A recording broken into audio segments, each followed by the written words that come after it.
ನಾನು ಇಲ್ಲೇ ಇದ್ದರೆ ನನಗೆ ಉಳಿಗಾಲ ಇರೋದಿಲ್ಲ. ಬದುಕಿದ್ರೆ ಏನು ಬೇಕಾದರೂ ಮಾಡಬಹುದು, ಏನು ಬೇಕಾದರೂ ಪಡ್ಕೋಬಹುದು. ಅರೆ, ಇವಳು ಯಾಕೆ ಇಲ್ಲಿಗೆ ಬಂದು? ಏ, ನೀನು ಯಾಕೆ ಬಂದೆ ಇಲ್ಲಿಗೆ?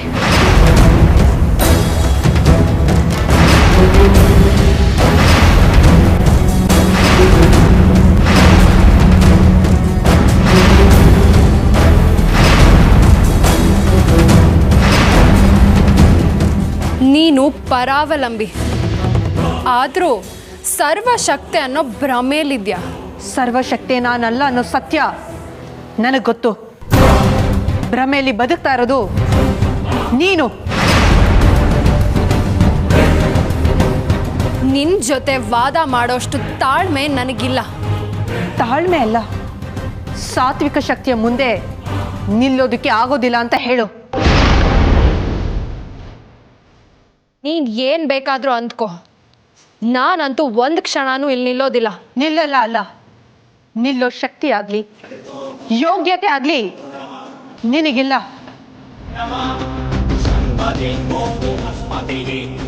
ಏ, ನಿಂತ್ಕೋ.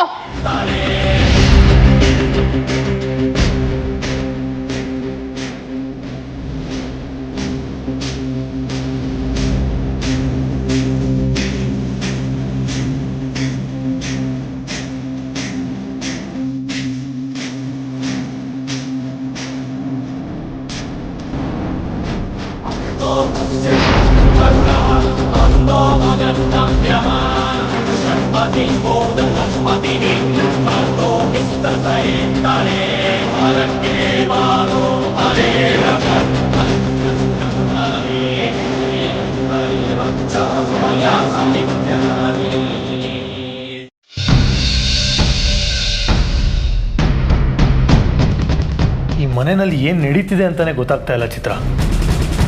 ಅಲ್ಲ, ಈಗ ಏನಾಯ್ತು ಅಂತ? ಅಲ್ಲ, ಅರ್ಜುನ್ ವಿಷಯನ ಅಮ್ಮ ಅಜ್ಜಿ ಹತ್ರ ಮಾತಾಡ್ತಾ ಇರುವಾಗ ಚಿಕ್ಕಪ್ಪ ಬಂದರು. ಅವ್ರು ಬಂದ ತಕ್ಷಣ ಅಮ್ಮ ನನಗೆ ಕಣ್ಸನ್ನೆ ಮಾಡಿ ನನ್ನ ಬಾಯಿ ಮುಚ್ಚಿಸ್ಬಿಟ್ರು. ಇದು ಯಾಕೆ ಅಂತಾನೆ ನನಗೆ ಗೊತ್ತಾಗ್ತಾ ಇಲ್ಲ. ಅತ್ತೆ, ಅಜ್ಜಿ, ಮಾವ, ಚಿಕ್ಕ ಮಾವ ಎಲ್ಲರೂ ಅವಶ್ಯಕತೆಗಿಂತ ಹೆಚ್ಚಾಗಿ ಭಯ ಪಡ್ತಾ ಇದ್ದಾರೆ. ಯಾಕೆ ಅನ್ನೋದೇ ನನಗೆ ಅರ್ಥ ಆಗ್ತಿಲ್ಲ.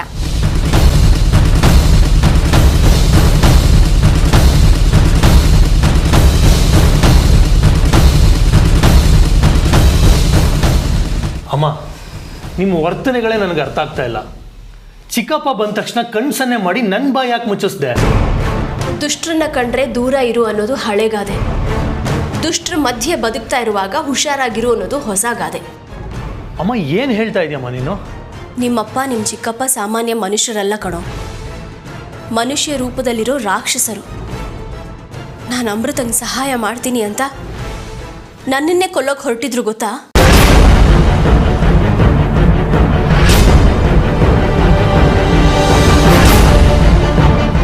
ಅಷ್ಟೇ ಅಲ್ಲ, ನಮ್ಮ ಅಮೃತಾಗೆ ಅವರೇ ಬಲವಂತವಾಗಿ ಹಿಂಸೆ ಕೊಟ್ಟು ಮನೆಯಿಂದ ಆಚೆ ಹಾಕಿರೋದು. ಅಮೃತನ ಹಾಗೆ ಹೊರಗೆ ಹಾಕೋ ಕಾರಣ ಇರಬೇಕಲ್ವಾ? ಅವಳು ನಾಗಿಣಿ ಅನ್ನೋ ಅನುಮಾನದಿಂದ ಹೊರಗೆ ಹಾಕಿದ್ದು. ಆ ಅನುಮಾನ ಅಮೃತ ಬಂದಾಗಿಂದ ಇದೆ, ಅದೇನು ಹೊಸ್ತಲ್ವಲ್ಲ? ಅದೇನೋ ನಿಜ, ಆದರೆ ಅವಳ ಮೇಲೆ ಅದೇನು ಕೋಪ ಇದೆಯೋ ಏನೋ ಗೊತ್ತಿಲ್ಲ. ಅಮೃತ ಅಂದರೆ ನಿಮ್ಮ ಅಪ್ಪ ನಿಮ್ಮ ಚಿಕ್ಕಪ್ಪ ಇಬ್ಬರು ದೂರ್ವಾಸ್ ಮುನಿ ಜಮದಗ್ನಿ ಮುನಿ ಥರ ಆಡ್ತಾರೆ. ರುದ್ರ ಬಂದಿದ್ದಾಗ ನೀನು ಅರ್ಜುನ್ ಮನೆ ಮದುವೆ ನಿಲ್ಲಿಸೋದ್ರ ಬಗ್ಗೆ ಮಾತಾಡ್ತಿದ್ದೆ. ಈ ವಿಷಯ ಏನಾದರೂ ಅಕಸ್ಮಾತ್ ಒಂದು ಕಿವಿಗೆ ಬಿದ್ದಿದ್ದರೆ ಇವತ್ತು ನಮ್ಮನೆ ರಣರಂಗ ಆಗ್ತಿತ್ತು ಗೊತ್ತಾ ನಿನಗೆ? ಅಲ್ಲ, ಅರ್ಜುನ್ಗೆ 2ನೇ ಮದುವೆ ಮಾಡೋದ್ರಿಂದ ಮಾವಂಗೂ ಚಿಕ್ಕ ಮಾವಂಗೂ ಇದರಿಂದ ಏನು ಲಾಭ ಅನ್ನೋದೇ ನನಗೆ ಅರ್ಥ ಆಗ್ತಿಲ್ಲ. ಅದು ಏನು ಲಾಭ ಇದೆಯೋ ಏನೋ ನನಗಂತೂ ಸ್ಪಷ್ಟವಾಗಿ ಗೊತ್ತಿಲ್ಲ. ಆದರೆ ಏನೋ ಲಾಭ ಇದೆ ಅನ್ನೋದಂತೂ ಖಂಡಿತವಾಗ್ಲೂ ಗೊತ್ತಿದೆ. ಅಮೃತ ಈ ಮನೆ ಕಡೆ ತಲೆ ಹಾಕೊಂಡು ಮಲಗೋ ಹಾಗೂ ಇಲ್ಲ, ಆ ರೀತಿ ಮಾಡಿಬಿಟ್ಟಿದ್ದಾರೆ. ಅಲ್ಲ, ಮೊದಲು ಅರ್ಜುನ್ಗೆ ಮದುವೆ ಮಾಡಿಸೋದಕ್ಕೆ ನಿಮಗೆ ಅಜ್ಜಿಗೆ ಹೆಚ್ಚು ಆಸಕ್ತಿ ಇತ್ತು ಅಂತ ನಾನು ಅಂದ್ಕೊಂಡಿದ್ದೆ. ಆದರೆ ನಿಮಗಿಂತ ಹೆಚ್ಚು ಆಸಕ್ತಿ ಮಾವಂಗೆ ಚಿಕ್ಕ ಮಾವಂಗೆ ಇದೆ. ಅದು ಯಾಕೆ ಅನ್ನೋದೇ ನನಗೆ ಅರ್ಥ ಆಗ್ತಾ ಇಲ್ಲ. ಅನ್ಸೋದಲ್ಲ, ಅದೇ ಸತ್ಯ. ನೋಡು ಕರ್ಣ, ಅರ್ಜುನ್ ತಾನಾಗಿ ತಾನೇ ಏನಾದರೂ ತೀರ್ಮಾನ ತಗೊಂಡ್ರೆ ನಾವೇನಾದರೂ ಮಾಡಬಹುದು ಅಷ್ಟೆ. ಅದನ್ನು ಬಿಟ್ಟರೆ ಬೇರೆ ದಾರಿನೇ ಇಲ್ಲ.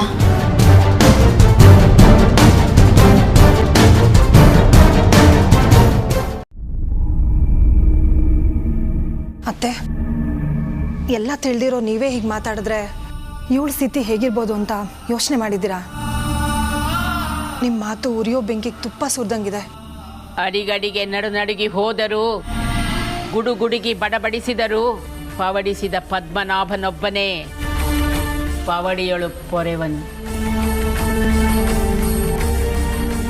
ಅಮೃತ, ನಿನಗೆ ಬರೋ ಗಂಡಾಂತರದಿಂದ ನೀನು ಪಾರಾಗಬೇಕು ಅಂದರೆ ನಾನು ಹೇಳೋದನ್ನ ಕಾಯ ವಾಚ ಮನಸ ಪಾಲಿಸಬೇಕು. ಅಮ್ಮ, ನಾನು ಅರ್ಜುನ್ ಅವ್ರು ನನಗೆ ಸಿಗ್ತಾರೆ ಅನ್ನೋದಾದ್ರೆ ನಾನು ಎಂಥ ತ್ಯಾಗಕ್ಕಾದರೂ ಸಿದ್ಧವಾಗಿದ್ದೀನಿ. ತನ್ನ ಅರಿಶಿನ ಕುಂಕುಮ ಉಳಿಸಿಕೊಳ್ಳೋದಕ್ಕೆ ಹೆಣ್ಣು ಸರ್ವತ್ಯಾಗಕ್ಕೂ ಸಿದ್ಧವಾಗಿರಬೇಕು. ಅದೇ ಮನುಧರ್ಮ, ಅದೇ ಮಾನವ ಧರ್ಮ, ಅದೇ ಮನುಕುಲದ ಮರ್ಮ. ಅಮೃತ, ನೀನಿವತ್ತು ಸಂಜೆಯಿಂದನೇ ಶತ್ರು ಸಂಹಾರ ಕಾರ್ತಿವೀರ್ಯಾರ್ಜುನನ ಜಪ ಮಾಡಬೇಕು. ಅದನ್ನ ನೀನು ತುಂಬಾ ನೇಮ ನಿಷ್ಠೆಯಿಂದ ಮಾಡಿದರೆ ಮಾತ್ರ ನಿನ್ನ ಪಾಲಿಗೆ ನಿನ್ನ ಅರ್ಜುನ್ ಉಳ್ಕೋತಾನೆ. ಇಲ್ಲ ಅಂದರೆ ನೀನು ಶಾಶ್ವತವಾಗಿ ಅವನನ್ನ ಕಳ್ಕೊತೀಯ.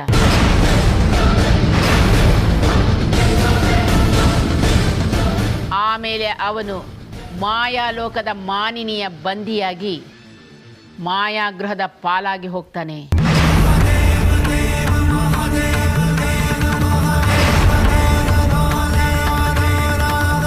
ನನ್ನ ಅರ್ಜುನ್ ಅವ್ರನ್ನ ಉಳಿಸ್ಕೊಳ್ಳೋ ಪ್ರಯತ್ನದಲ್ಲಿ ನನ್ನ ಪ್ರಾಣ ಹೋದ್ರೂ ಪರವಾಗಿಲ್ಲ ಅಮ್ಮ. ನಾನು ಅದಕ್ಕೆ ಸಿದ್ಧವಾಗಿದ್ದೀನಿ. ಅದೇನ್ ಮಾಡ್ಬೇಕು ಅಂತ ಹೇಳಿ ಅಮ್ಮ. ಭುವಿ ನಿಂತಿಹುದು ಸತಿ ಧರ್ಮದ ಮೇಲೆ, ದಿವಿ ಅರಳಿಹುದು ಪತಿ ಧರ್ಮದ ಮೇಲೆ. ಸತಿಪತಿಗಳು ಸೇರಿದರೆ ಮಾತ್ರ ದಾಂಪತ್ಯದ ಧರ್ಮ. ಸತಿಪತಿಗಳು ಮರೆತರೆ ಉಳಿಯುವುದೊಂದೇ ಮರಣದ ಮರ್ಮ. ನೋಡು ಅಮೃತ, ನಾನು ಹೇಳೋ ಮಂತ್ರೋಚ್ಚಾರಣೆಯನ್ನ ನೀನು ಯಾವುದೇ ಕಾರಣಕ್ಕೂ ಸೂರ್ಯೋದಯ ತನಕ ನಿಲ್ಲಿಸಬಾರದು.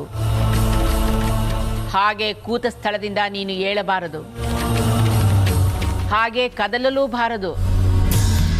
ನಾನು ಹೇಳಿದ್ದನ್ನ ಚಾಚೂ ತಪ್ಪದೆ ಪಾಲಿಸಬೇಕು. ಹಾಗೆ ಪಾಲಿಸಿದರೆ ಮಾತ್ರ ನೀನು ನಿನ್ನ ಅರ್ಜುನನನ್ನ ಪಡೆಯೋದಕ್ಕೆ ಸಾಧ್ಯ. ನೀವು ನನಗೆ ಅದು ಯಾವ ಜನ್ಮದಲ್ಲಿ ಏನಾಗಿದ್ರೋ ಗೊತ್ತಿಲ್ಲ. ಈ ಜನ್ಮದಲ್ಲಿ ಮಾರ್ಗ ಬಂಧುವಾಗಿ ಮಾರ್ಗದರ್ಶಕರಾಗಿ ಬಂದಿದ್ದೀರಾ. ನೀವು ಹೇಳ್ದಾಗೆ ಕೇಳ್ತೀನಿ. ಹಾಗಾದರೆ ಸಿದ್ಧಳಾಗು.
ಮಾತಾಡೋದಕ್ಕೆ ನನ್ನ ಮನಸ್ಸು ಭಯದಿಂದ ಒದ್ದಾಡ್ತಾ ಇದೆ.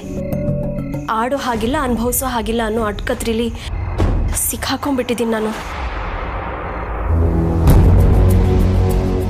ನಾನು ಧೈರ್ಯ ಮಾಡಿ ಹೇಳಿದ್ರೆ ಹೇಗೆ ವರ್ತಿಸ್ತಾರೋ ಏನೋ. ಇವ್ರು ಮುಂಗೋಪಿ ಮುನಿ ಹೇಳಿದ್ಮೇಲೆ ನನ್ನ ಮೇಲೆ ಕೈ ಮಾಡಿದ್ರೂ ಮಾಡ್ತಾರೆ.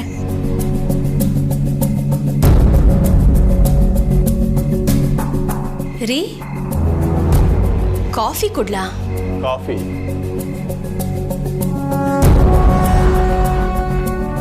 ಏನ್ ತಲೆಗಿಲೆ ಕೆಟ್ಟಿದೀಯ?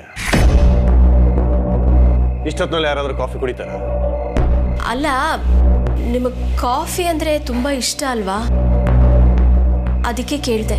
ಉಪ್ಪಿನಕಾಯಿ ಇಷ್ಟ ಅಂತೇಳಿ ಊಟದ ಬದಲಿಗೆ ಉಪ್ಪಿನಕಾಯಿನೇ ತಿನ್ನೋದಕ್ಕಾಗುತ್ತಾ?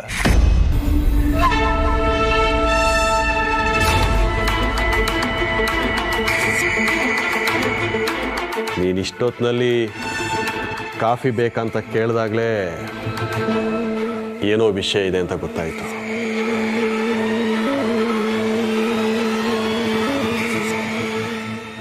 ಏನು ಹೇಳು? ಅದು ಅರ್ಜುನ್ಗೆ ಈ ಮದುವೆ ಇಷ್ಟ ಇಲ್ವಂತೆ.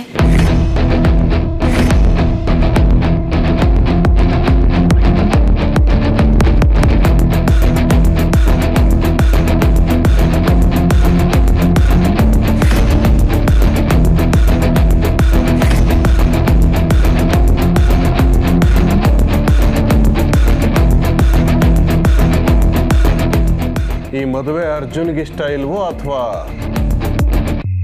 ನಿನಗೆ ಇಷ್ಟ ಇಲ್ವೋ? ನನಗೆ ಯಾಕೆ ಇಷ್ಟ ಇಲ್ಲ? ನನಗಿಷ್ಟನೇ. ಆದರೆ ಈ ಮದುವೆ ಇಷ್ಟ ಇಲ್ಲ ಅಂತ ಅರ್ಜುನ್ನೇ ಬಂದು ನನ್ನ ಹತ್ರ ಹೇಳ್ದ. ಆ ನಾಗಿಣಿ ಪರವಾಗಿ ನಿಂತು ನಮ್ಮ ಅಣ್ಣನ ಸಮಾಧಿ ಕಟ್ಟೋದಕ್ಕೆ ನೋಡಿದವ್ರು ನೀವು. ಇನ್ನು ಆ ನಾಗಿಣಿಗೆ ಅನ್ಯಾಯ ಮಾಡೋದಕ್ಕೆ ಬಿಡ್ತೀರಾ ಅಂದರೆ ಇದನ್ನು ನಾವು ನಂಬೇಕಾ? ನನ್ನ ಮನಸ್ಸಿನಲ್ಲಿ ಇದ್ದಿದ್ದು ನಿನ್ನ ಬಾಯಲ್ಲಿ ಬಂತು ರುದ್ರ. ಹೇಮಾ, ನೀನೇನೇ ತಂತ್ರ ಕುತಂತ್ರ ಮಾಡಿದ್ರು ಈ ಮದುವೆನ ಮಾತ್ರ ನಿಲ್ಲಿಸೋದಕ್ಕೆ ಸಾಧ್ಯ ಇಲ್ಲ. ನೀವೇನಾದರೂ ನಮ್ಮ ಮಾತನ್ನ ಮೀರಿದ್ರೆ ನಿಮ್ಮನ್ನ ಸಮಾಧಿ ಮಾಡಿ ಆ ಸಮಾಧಿ ಮೇಲೆ ಆಸೆ ಮಣೆ ಇಟ್ಟು ಮಣಿನೂ ಅರ್ಜುನು ಅದ್ರ ಮೇಲೆ ಕೂರಿಸಿ ತಾಳಿ ಕಟ್ಟಿಸ್ತೀವಿ. ಆ ನಾಗಿಣಿ ಮತ್ತೆ ಈ ಮನೆಗೆ ಬರ್ತಾಳೆ, ನಮ್ಮ ಜೊತೆಗಿರ್ತಾಳೆ ಅನ್ನೋ ಆಸೆ ಆಗ್ಲಿ ಕನಸಾಗ್ಲಿ ನಿನಗಿದ್ರೆ ಅದನ್ನ ಈಗಲೇ ಮನಸ್ಸಿನಿಂದ ತೆಗೆದು ಹಾಕ್ಬಿಡು. ಅದು ಯಾವತ್ತಿಗೂ ಈಡೇರೋದಿಲ್ಲ. ಹಾಗಲ್ಲ ರೀ. ಹಾಗೂ ಅಲ್ಲ, ಹೀಗೂ ಅಲ್ಲ. ಅಷ್ಟಕ್ಕೂ ಮದುವೆ ಅನ್ನೋದೇನು ಮಕ್ಕಳ ಆಟನ? ನೀನು ಹೂ ಅಂದ ತಕ್ಷಣ ಮಾಡೋದಕ್ಕೆ, ಬೇಡ ಅಂದ ತಕ್ಷಣ ನಿಲ್ಸೋದಕ್ಕೆ. ಅಲ್ಲ, ಅರ್ಜುನೇ ಹೋಗಿ ಅವತ್ತು ಮಣಿನ ಅಪ್ಕೊಂಡ, ಅವಳ ಜೊತೆ ಪ್ರೀತಿಯಿಂದನೇ ಮಾತಾಡ್ತಾ ಇದ್ದಾನೆ. ಇದನ್ನೆಲ್ಲ ನೋಡ್ತಿದ್ರೆ ಅರ್ಜುನ್ನೇ ಈ ಮದುವೆಗೆ ತುದಿಗಾಲ ನಿಂತಿದ್ದಾನೆ. ಅಂಥವನು ಈ ಮದುವೆಗೆ ಒಪ್ಕೊಳ್ತಾ ಇಲ್ಲ ಅಂದ್ರೆ ಇದನ್ನ ನಂಬೋದಕ್ಕಾಗ್ತಾ ಇಲ್ಲ. ಅರ್ಜುನ್ನೇ ಬಂದು ಈ ವಿಷಯನ ನನ್ನ ಮುಂದೆ ನೇರವಾಗಿ ಹೇಳಿ ನನಗೆ ಈ ಮದುವೆ ಇಷ್ಟ ಇಲ್ಲ ಅಂತ, ಆಗ ನಾನು ನಂಬ್ತೀನಿ.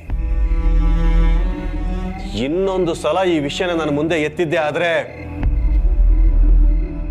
ಹುಟ್ಟಲಿಲ್ಲ ಅನಿಸ್ಬಿಡ್ತೀನಿ.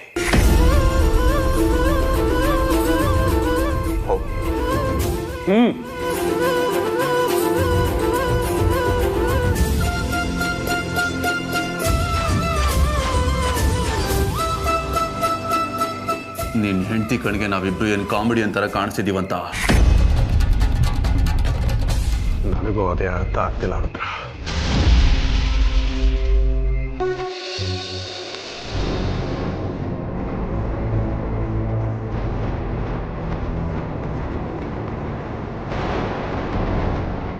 ಮಹಾಕಾಲ,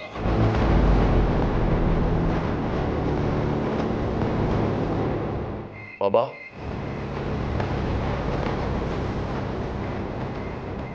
ಬಾಬಾ, ನಾನು ಹೇಳೋದನ್ನ ಗಮನವಿಟ್ಟು ಕೇಳು ರುದ್ರ. ನಾಳೆ ನೀನು ವಿಷ್ಣು ನನ್ನನ್ನ ಅವಶ್ಯವಾಗಿ ಭೇಟಿ ಮಾಡಬೇಕು. ಬಾಬಾ, ನೀವು ಹೀಗೆ ಇದ್ದಕ್ಕಿದ್ದ ಕರೆದ್ರೆ ಹೇಗೆ ಬಾಬಾ? ನೀವು ಹೇಳ್ದಾಗೆ ಮನೇಲೆಲ್ಲ ಮದುವೆ ತಯಾರಿ ನಡೀತಾ ಇದೆ. ಅದಕ್ಕಿಂತಲೂ ಮುಖ್ಯವಾದ ಕಾರ್ಯ ಇದೆ. ಏನ್ ಬಾಬಾ ಅದು? ನಾಳೆ ಅಮೃತನ ಮುಗಿಸೋದಕ್ಕೆ ಪ್ರಶಸ್ತವಾದ ಮುಹೂರ್ತ ಸಿಕ್ಕಿದೆ. ನಿಮ್ಮ ಮೂರ್ಖತನದಿಂದ ಆ ಸಮಯವನ್ನು ಹಾಳು ಮಾಡಿಕೊಂಡ್ರೆ ಮತ್ತಿನ್ಯಾವತ್ತೂ ನೀವಾಗ್ಲಿ ನಾನಾಗ್ಲಿ ಅವಳನ್ನ ಸಂಹಾರ ಮಾಡೋದಕ್ಕೆ ಸಾಧ್ಯವಿಲ್ಲ. ಅವಳನ್ನ ಹೇಗೆ ಮುಗಿಸಬೇಕು ಅಂತ ವಿವರವಾಗಿ ಹೇಳ್ತೀನಿ. ನನ್ನ ಮೂಲ ಸ್ಥಳಕ್ಕೆ ಬನ್ನಿ.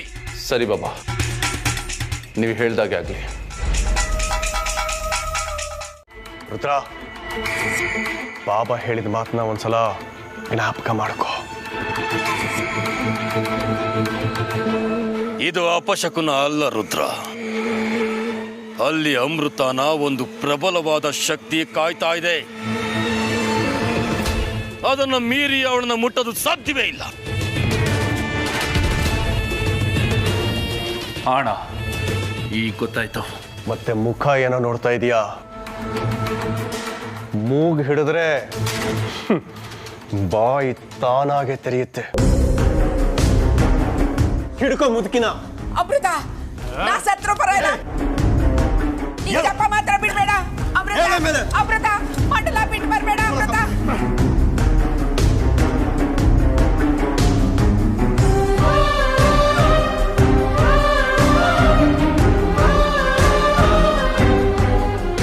ಅಮೃತ ಅಲ್ಲಿಂದ ಎದ್ದು ಬರಬಾರ್ದಾ? ಎದ್ದು ಬರಬಾರ್ದಾ?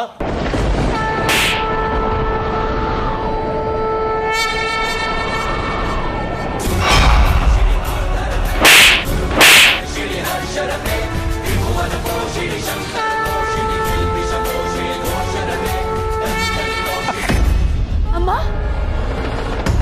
ಓಹೋ, ಅಮೃತ, ಬಾ ಬಾ.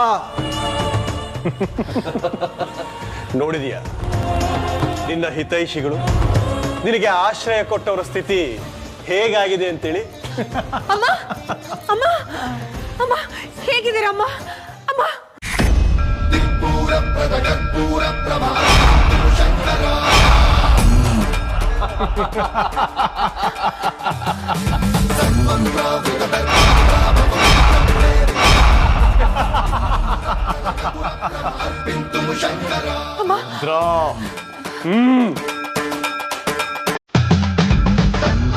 ನಗಣಿ, ನಿನ್ನ ಕತೆ ಮುಗೀತು. ಅಮೃತ, ನಡಿ ಇಲ್ಲಿಂದ.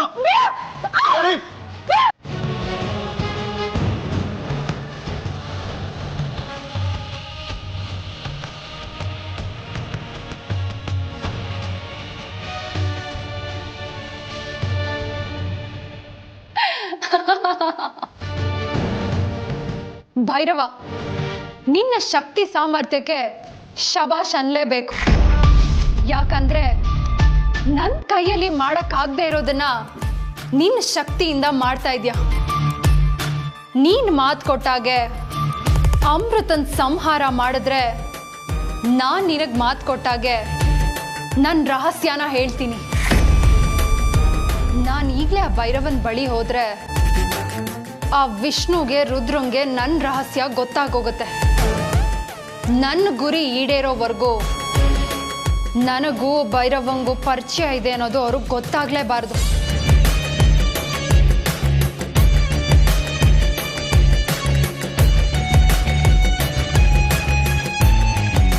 ಅರ್ಜುನ್, ಎಲ್ಲಿಗೆ ಹೋಗ್ತಾ ಇದ್ದೀರಾ? ನನ್ನ ಹೃದಯಕ್ಕೆ ಹತ್ರ ಆದವರು ಸಂಕಷ್ಟದಲ್ಲಿದ್ದಾರೆ. ಅವ್ರನ್ನ ಕಾಪಾಡ್ಕೊಳ್ಳೋದಕ್ಕೆ ಹೋಗ್ತಾ ಇದ್ದೀನಿ.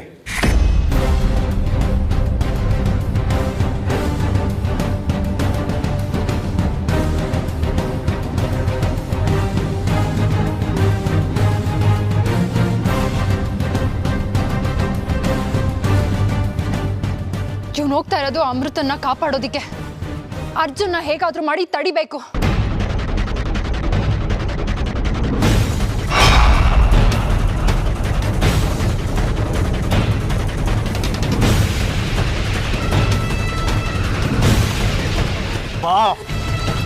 ನೀವು ತಪ್ಪು ಮಾಡ್ತಾ ಇದ್ದೀರಾ.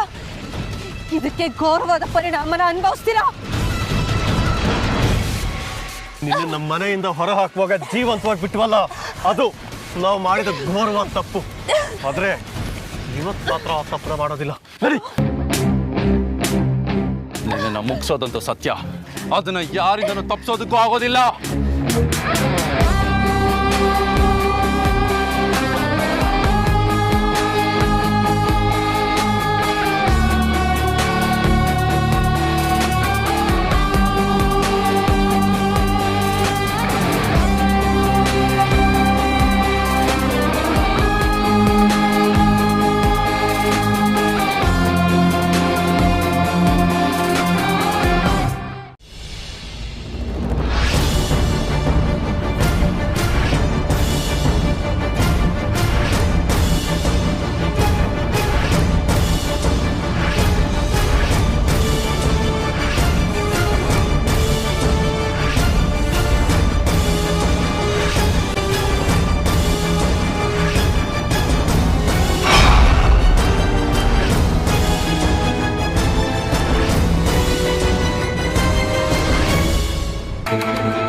ಮಹಾಕಾಲ.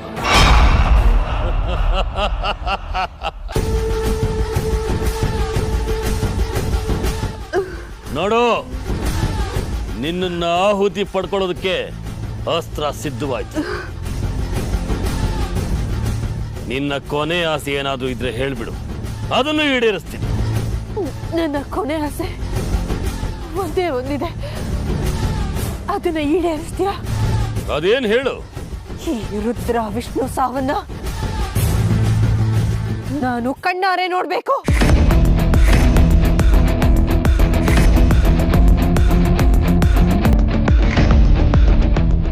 ಅದು ಈ ಜನ್ಮದಲ್ಲಿ ಸಾಧ್ಯವಿಲ್ಲ.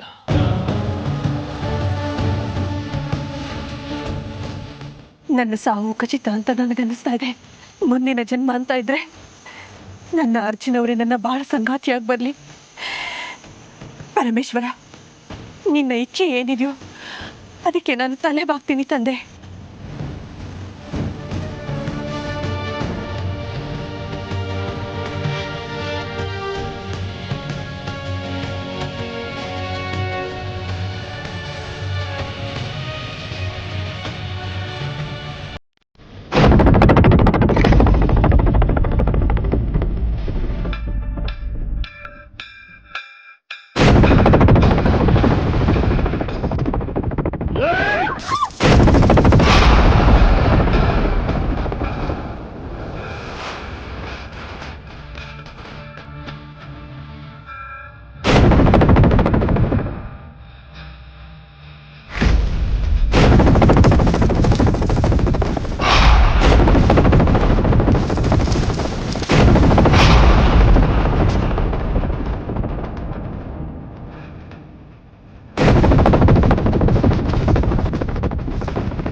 ವಿಷ್ಣು,